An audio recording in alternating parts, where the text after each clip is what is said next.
Cumprimentar a mesa, na pessoa da vice-presidente Ana Patrícia. É uma honra ter todos vocês aqui na nossa casa, que é o ESC. E aí vou pedir a Vandusa para segurar o tempo, porque não tem como eu não falar como esse evento surgiu.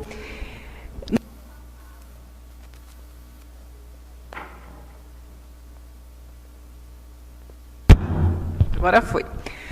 No ano passado, nós tivemos um evento realizado pelo ESB e outras instituições particulares, em que eu dividi a mesa com o colega Lucas, do Instituto Baiano de Direito Processual, e Lucas fez a palestra, apresentou o Instituto, e eu fiquei encantada. Aí ele falou, você pode entrar no site, né, e pedir associação. Eu pedi a associação e fiquei apreensiva, que a resposta demorou, viu, Lucas? De chegar, eu com vergonha de lhe perguntar, eu falei, não me aceitaram. Mas, felizmente, hoje faço parte, né, com muito orgulho, com muita satisfação, do Instituto Baiano de Direito Processual Penal, e foi assim que surgiu esse evento. Eu lembro que Lucas ainda comentou, Gilson também, que está aqui presente, acadêmico de Direito, disse, o Instituto poderia fazer um evento em Vitória da Conquista. E aí, com pouco tempo de associação, Gabriel me liga, que eu quero agradecer também, além de Lucas, dizendo, a gente vai fazer o primeiro evento do interior, em Vitória da Conquista. E eu vibrei, Gabriel, de felicidade. Então, eu queria dizer que é uma honra, enquanto professora dessa casa, estar recebendo esse evento aqui, ter podido também colaborar com a realização desse evento, e queria destacar também e agradecer a Érica, que também faz parte do Instituto.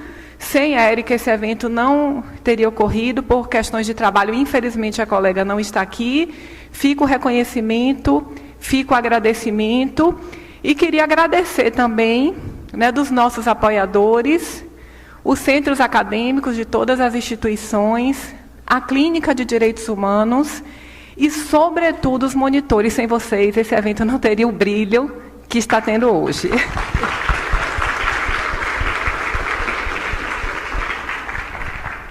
Então, queria agradecer também as comissões da OAB que apoiaram, não vou citar todas para não correr o risco de esquecer nenhuma, e foi assim que esse evento, né, surgiu. Espero, e com certeza, não é, Gabriel? Não vai ser apenas o primeiro de muitos outros, que a gente precisa interiorizar esse debate crítico, interiorizar esse debate democrático.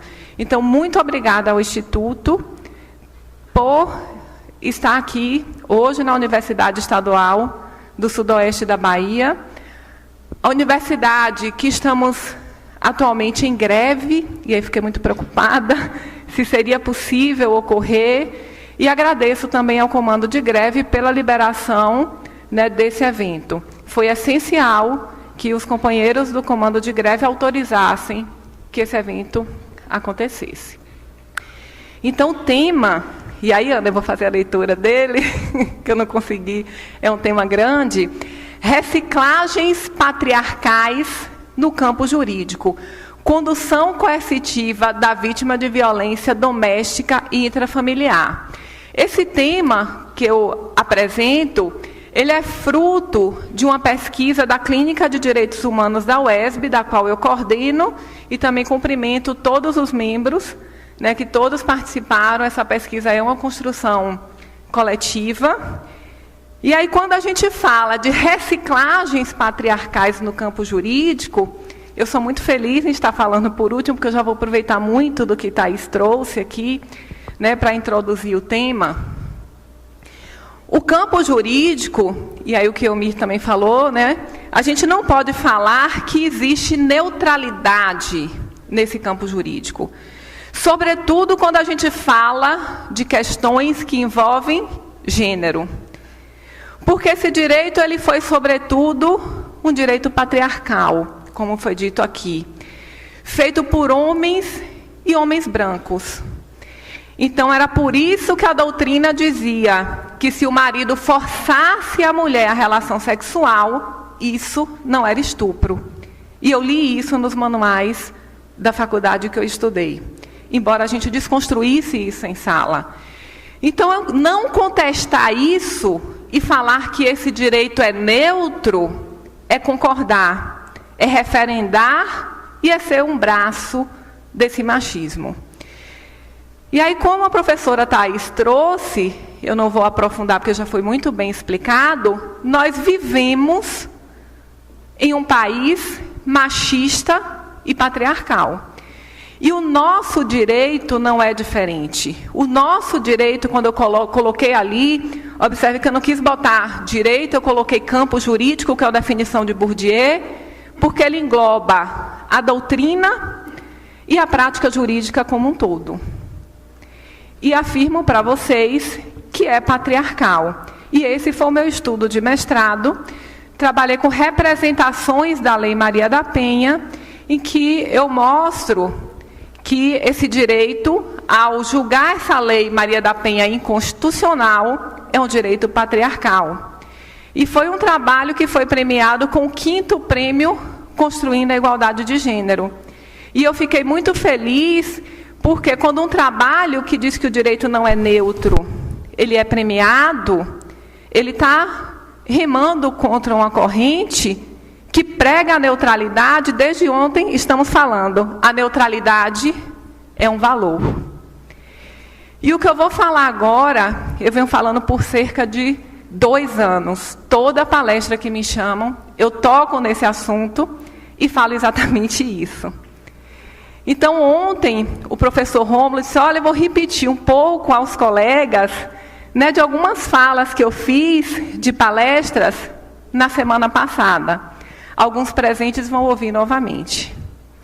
E aqui, se eu fosse falar isso para minha filha, ela não ia entender. Eu falei, essa fala minha de 2 anos é um disco arranhado. Porque eu sempre me sinto na obrigação de repetir o que eu estou repetindo.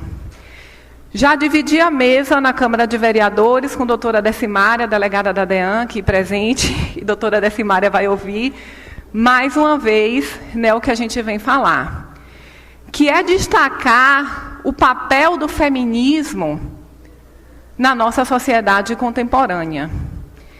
Porque quando eu coloco esse nome, reciclagens patriarcais, é para mostrar que esse patriarcalismo existe e para que ele não morra, para que ele continue existindo, ele vai se remodelando, ele vai se refazendo, ele vai trocando a sua máscara.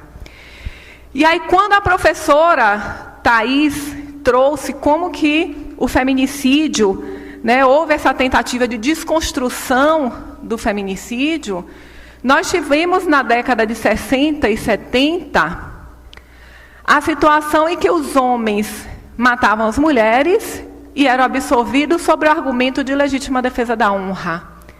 Por que isso mudou? Porque mulheres dos movimentos feministas, eu falo sempre no plural, porque temos muitos movimentos, foram fazer pressão no judiciário para que essa jurisprudência mudasse. Se hoje nós votamos, deva isso ao movimento feminista. Já foi dito nessa manhã de hoje como que a Lei Maria da Penha surge.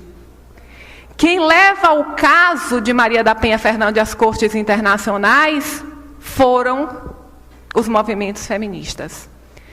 Se a Lei Maria da Penha existe, porque existiu um consórcio formado pelos movimentos feministas que elaborou a Lei Maria da Penha e levou essa Lei Maria da Penha ao Congresso Nacional.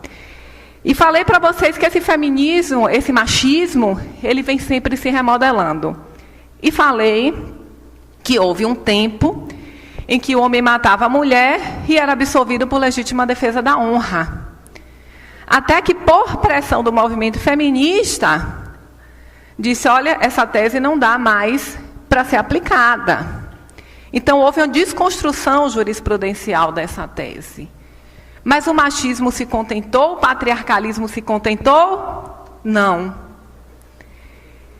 E eu fiz uma pesquisa no doutorado por volta de 2006, e o que é que eu encontro?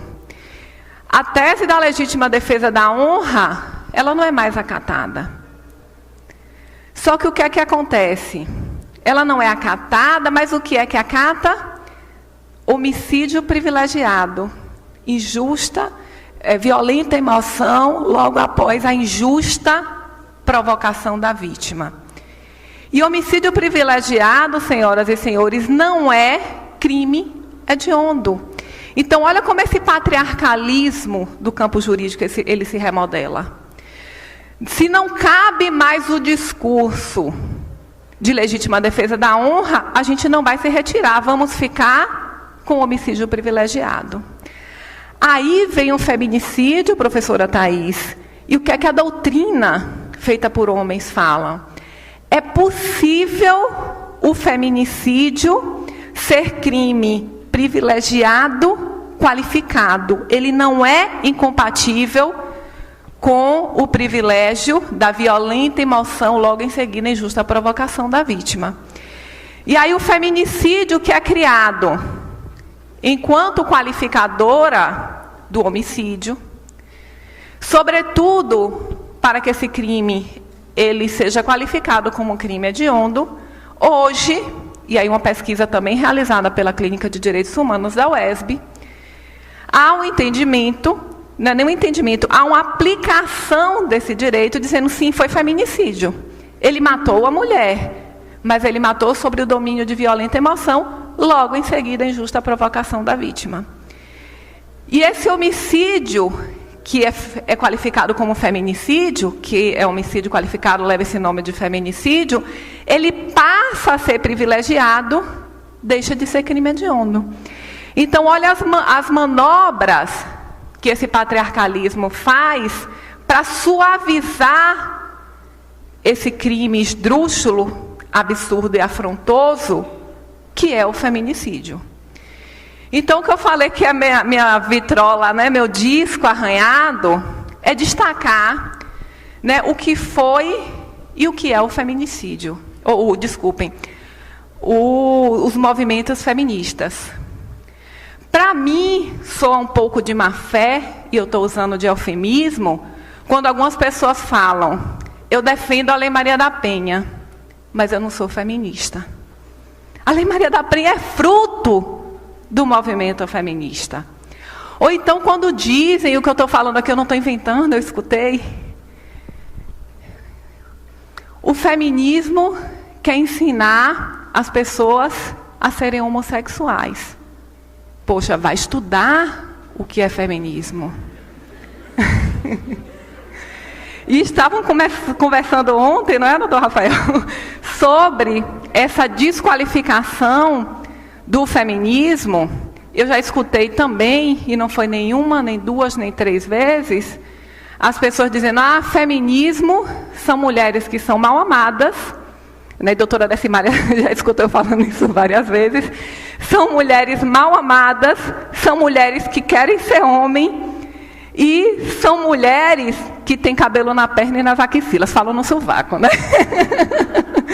Se fosse por esse critério, eu jamais seria feminista, porque eu tenho pouquíssimo cabelo. Na batata da perna não nasce cabelo. Eu não poderia exercer o que eu exerço com muito orgulho, que é a militância do movimento feminista. Então, o que é que isso quer dizer? Que esse patriarcalismo ele está sempre se remodelando. Como eu dei o exemplo aqui, né, desse histórico do feminicídio. E uma das formas dele se remodelar é o quê? É negar a grande contribuição dos movimentos feministas. Por isso que soa má fé quando a pessoa fala, eu defendo direitos iguais de mulheres e homens. E aí quando está isso todo, eu sempre cumprimento, falando todos e todas. Eu sempre tenho cuidado, quando eu vou falar todos e todas, eu sempre coloco a mulher primeiro. Todas e todas. Né? Então, pessoas falam, eu defendo a igualdade de mulheres e homens, mas nega o feminismo. Isso é um desserviço para a causa, é um desserviço para a nossa causa. E é um pensamento, em última análise, machista, porque se você nega a contribuição do feminismo, você quer invisibilizar. E quem fala isso não sou eu, é o historiador Robensbaum, que diz que os movimentos feministas, foi isso que conversávamos ontem, né, com o doutor Rafael e Gabriel, e as colegas que estavam presentes, que o feminismo foi o maior, e aí palavra de Robensbaum, movimento revolucionário do século XX. E não podemos negar essa grande contribuição do movimento feminista. E aí é que a gente tem que ter muito cuidado, né, com essas pautas feministas. E aí foi o que Thaís, na fala dela, já me avisou, já me adiantou, quando ela trouxe o exemplo da mãe dela, que fez uma fala machista. E aí quem fala isso é Bourdieu, no livro A Dominação Simbólica. Ele fala que o ponto mais nefrálgico, e eu falo o ponto mais triste desse machismo, é quando ele coloca nós mulheres que somos vítimas desse sistema para ser um braço dele. Então nós também reproduzimos o machismo. E o que é necessário que a gente faça, e foi dito aqui ontem, que a gente está vivendo uma cultura que é a cultura da ódio e a ignorância. Rompendo com essa cultura da ódio e ignorância, a gente tem que reconhecer o papel do movimento feminista. Como que eu reconheço? Estudando o que foi que o movimento feminista fez e não negando. Eu tenho que conhecer o que é a categoria analítica de gênero, que é uma categoria científica, e não dizendo ou chamando, dizendo é ideologia de gênero. Esse termo ideologia de gênero é para deturpar toda a construção acadêmica do que foi e do que é a categoria analítica de gênero. E, sobretudo, nós, mulheres, Thaís também citou esse termo de empoderamento, a gente precisa conhecer e estudar, se apropriar, para que nós não sejamos um braço desse patriarcalismo, desse machismo, como as palavras de Ana Patrícia, aqui a gente precisa mudar, né? E sobretudo nós, mulheres, precisamos mudar o machismo do qual introjetamos por conta da cultura. E além de ter essa automudança, mudar também a nossa realidade, é necessário. E aí, passando diretamente ao tema, a gente vai falar da condução coercitiva da vítima de violência doméstica e intrafamiliar. O grupo, a equipe da Clínica de Direitos Humanos, passou a estudar alguns processos e inquéritos em que a Lei Maria da Penha era aplicada. Qual é a realidade que a gente se depara?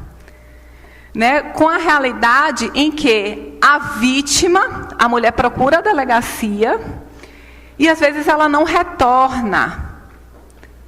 E aí, Saulo, o que é que acontece? O Ministério Público ou a delegacia fala, conduz essa vítima coercitivamente. Imagine essa situação. Quantos de nós aqui não sabemos dessa realidade? Que a vítima de violência, a professora Thaís discutiu aqui sobre esse ciclo de violência, ela está ali naquele ciclo e ela muitas vezes não procura a delegacia, ela demora de procurar a delegacia. Imagine se essas mulheres começam a saber que elas podem procurar a delegacia e depois ser conduzida coercitivamente. Isso, para mim, é uma expansão, um reflexo da expansão do direito penal. A gente quer resolver o direito penal com tudo. E aí eu citei ontem, conversando com um aluno, eu falei, a gente está vivendo o vale tudo do direito penal, porque a gente não quer saber de garantias no direito penal. Pode rasgar essas garantias e jogar fora, porque a gente quer aplicar o direito penal. A gente quer esse Estado policialesco a qualquer custo. E foi uma realidade que nós nos deparamos. Então, quando a vítima ela é chamada para a delegacia, mas eu nem faço tanta crítica, porque vem ali o formulário padrão, de que se ela não comparecer, ela pode ser conduzida coercitivamente. Não concordo, mas a gente vê que o formulário é padrão. Mas nós achamos em 11 inquéritos policiais, despacho ou da autoridade policial, ou do Ministério Público dizendo: conduza coercitivamente essa vítima. Então, se eu sou vítima de violência doméstica, procuro a delegacia, por N questões, eu sou chamada e falo: eu não vou. Eu sou conduzida coercitivamente. Ou recebo o mandato de a intimação, reforçando, não é essa primeira, a segunda, a condução coercitiva. Se eu sofro alguma violência, eu vou aparecer mais nessa delegacia? Não vou aparecer nessa delegacia. Porque há o que a professora Thaís falou da revitimização.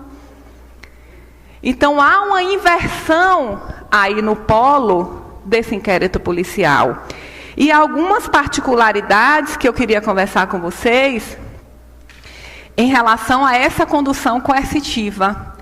Tem um trabalho brilhante da professora Vânia Izumino Pisanato. Vânia é doutora, mas esse trabalho foi a dissertação, foi a conclusão do mestrado da professora Vânia. E aí Vânia falou assim: olha, eu vou pesquisar, a hipótese de Vânia era essa, de pesquisa, eu acho que o judiciário é conivente, isso antes da Lei Maria da Penha, com a violência doméstica e intrafamiliar contra a mulher. E Vânia vai pesquisar no Fórum da Barra Funda, que é um local elitizado em São Paulo. Vânia fala: eu vou pesquisar os processos lá do Fórum da Barra Funda. Eu não vou para uma zona de exclusão social, né, porque eu quero pesquisar com mulheres de classe média e classe alta. Aí a primeira observação que Vânia faz na tese, que virou um livro, ela encontra nessa delegacia não mulheres de classe média e classe alta, mas mulheres marginalizadas e de zonas de exclusão social, porque eram sobretudo as trabalhadoras, empregadas domésticas e do comércio, que procuravam o Fórum de Barra Funda. E Vânia começa a pesquisa. E na pesquisa de Vânia, ela falava: a hipótese dela era comprovar que o judiciário é conivente com a violência doméstica, porque tinha muita absorção. E aí o que é que Vânia constata em sua pesquisa? Que a absolvição, ela advinda de mudanças do depoimento daquelas mulheres. Elas chegavam na delegacia e falavam: eu apanhei, ele me bateu assim, assim, assim.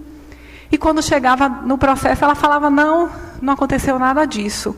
Ou, como é o caso aqui da nossa pesquisa, era chamada e não aparecia.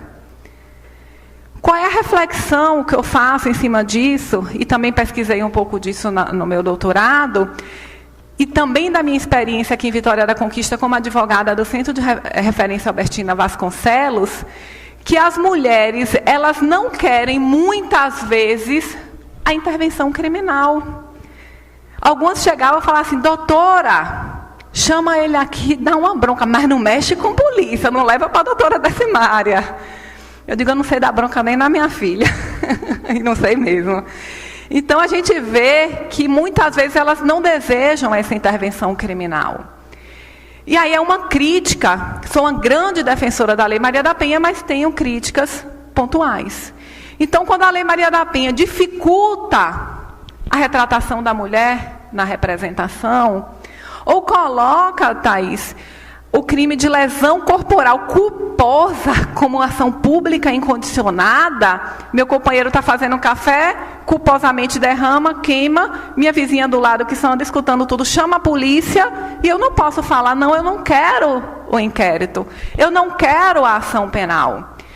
E aí Bourdieu, ele fala que o processo penal, quando o Estado avoca a jurisdição penal, ele promove o silenciamento das partes. Por que o silenciamento das partes? Porque eu já não vou, com as minhas palavras, falar do conflito que é meu. Quem vai falar vai ser a doutora Ana Patrícia, que eu vou contratar como advogada minha. Então eu sou desapropriada da fala. E ele fala que há essa desapropriação também quando o juiz dá a sentença e eu parte e não entendo nada. Eu preciso procurar a doutora Ana Patrícia e dizer: minha advogada, e aí o que foi que aconteceu? Porque eu não entendi a sentença. Então, essa desapropriação, que eu trabalho um pouco disso na minha tese, ela é acentuada na Lei Maria da Penha. E eu tenho muito medo desse discurso quando fala assim, o direito penal ele tem que abrir mais os seus braços para te proteger.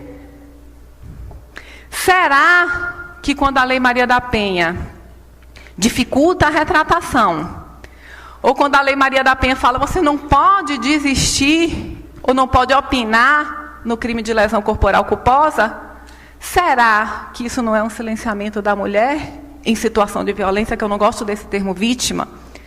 Será que isso não seria um silenciamento? Por que essa mulher não pode ser escutada? E para mim um outro silenciamento dessa mulher é o que a gente encontrou nessa pesquisa. Então a mulher ela vai até a delegacia e por questões N ela fala, eu não vou voltar, eu não quero mais intervenção do direito penal. E só para destacar que a Lei Maria da Penha ela é uma lei multidisciplinar. Não é só de direito penal, não é isso, Thaís? E, além disso, ela traz previsão de políticas públicas. Mas o que é passado na mídia, muitas vezes com a conivência nossa da academia, acho que nós não, aqui por conta do nosso viés democrático, mas só é dito do viés criminal dessa Lei Maria da Penha. Então, se essa mulher, que ela só consegue recorrer à delegacia, se ela tivesse mais centros de referência, será que a gente precisava tanto desse direito penal? Aqui é mais uma provocação, porque eu também não tenho a resposta. Então, quando essa mulher, ela vai a uma delegacia, e por N questões, ela fala, eu não vou voltar mais. E ela é conduzida coercitivamente. Para mim, isso é um reflexo do direito penal autoritário. Para mim, isso é um silenciamento da vítima. E pasmem, senhoras e senhores, alguns inquéritos em que havia condução coercitiva era de crime contra a honra, que a ação é privada. Que interesse tem o Estado de conduzir coercitivamente a vítima? Né? Eu defendo até... já vou adiantar aqui, que ainda se a ação fosse pública não poderia, porque o artigo 201, parágrafo 1º do Código de Processo Penal, que trata da condução coercitiva da vítima, é aplicado à fase processual. Para mim ainda é inconstitucional, mas não vou problematizar isso aqui, seria uma outra palestra. Mas ele não se aplica à fase do inquérito. E se a gente ainda, supondo que aplicasse, pode dizer assim, não, mas a ação é pública incondicionada, é lesão corporal, derramou o café ali por imprudência, negligência e imperícia. E como a ação é pública e incondicionada, o Estado tem que investigar, conduz essa vítima coercitivamente. Mas esse ônus é do Estado, não é da vítima. Isso eu estou falando de uma ação pública incondicionada. Mas os pedidos de condução coercitiva que nós encontramos, tanto pedidos, Saulo, pelo Ministério Público, como também pelo delegado, chegaram a englobar crimes de ação privada, e que só vai ter início se a vítima quiser. Se ela não procura mais a delegacia, para que conduzir coercitivamente? Se não para referendar um direito penal autoritário. E já seguindo aqui para as conclusões, só algumas observações para reforçar essa premissa que eu já falei.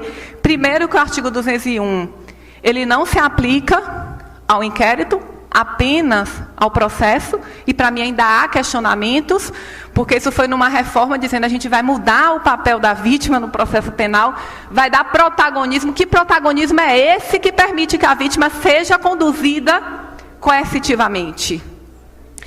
Que protagonismo é esse que o depoimento da vítima, ele tem um valor relativo? Por quê? Porque não presta o compromisso. Para que eu vou conduzir essa vítima coercitivamente?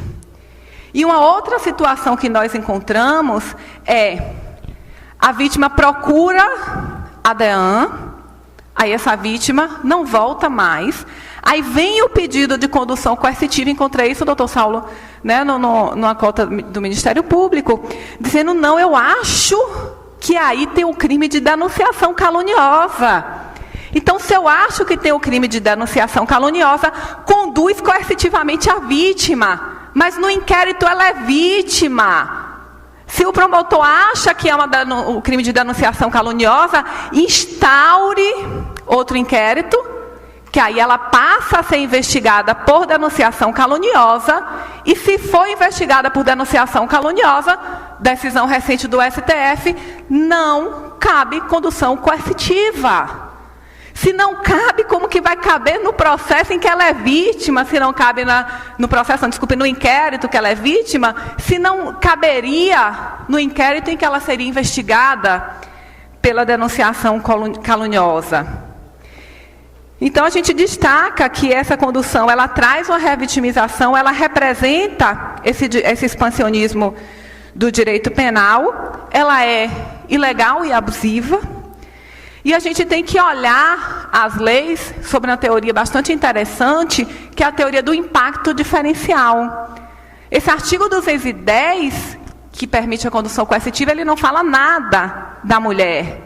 Mas, nos processos da Lei Maria da Penha, a condução coercitiva vem recaindo sobre essa mulher. Então, o que é que essa teoria do impacto diferencial fala? Que toda lei ela pode atingir um público diferenciado. E a gente deve observar essa diferenciação. Então, quando a gente fala, temos que discutir a reforma da Previdência em relação à mulher, é porque para a gente vai ter um impacto diferencial. Vai ser mais sofrido para nós. Se a gente fala, eu tenho que discutir, né, o que não é pacote, é o lixo aí do ministro da Justiça, é porque pode ter um impacto diferenciado para nós, mulheres, e o movimento feminista precisa discutir. Então, se eu falo, vai liberar, ter uma maior facilidade para liberar a arma, eu tenho que discutir isso do ponto de vista da mulher também. Isso é a teoria do pacto diferencial. Aí eu vou pedir, Nusa, não sei se eu vou conseguir ler para passar o próximo slide para a gente concluir. Dá para ler. Aí, Thaís, aqui é em sua homenagem, viu que Thaís perguntou, pode passar a música? Eu falei, pode. E aí eu falei, a professora Thaís vai trazer uma música, eu vou trazer uma também. Então fica aqui a homenagem a Thaís. Essa música é linda, né, de Vinícius de Moraes, mas ela traz, né, um retrato de um patriarcalismo. E olha como é a letra da música. É melhor ser alegre que ser triste.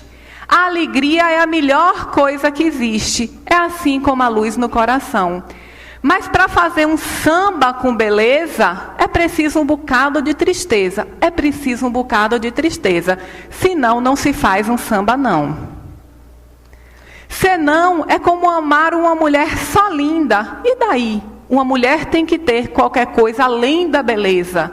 Qualquer coisa de triste.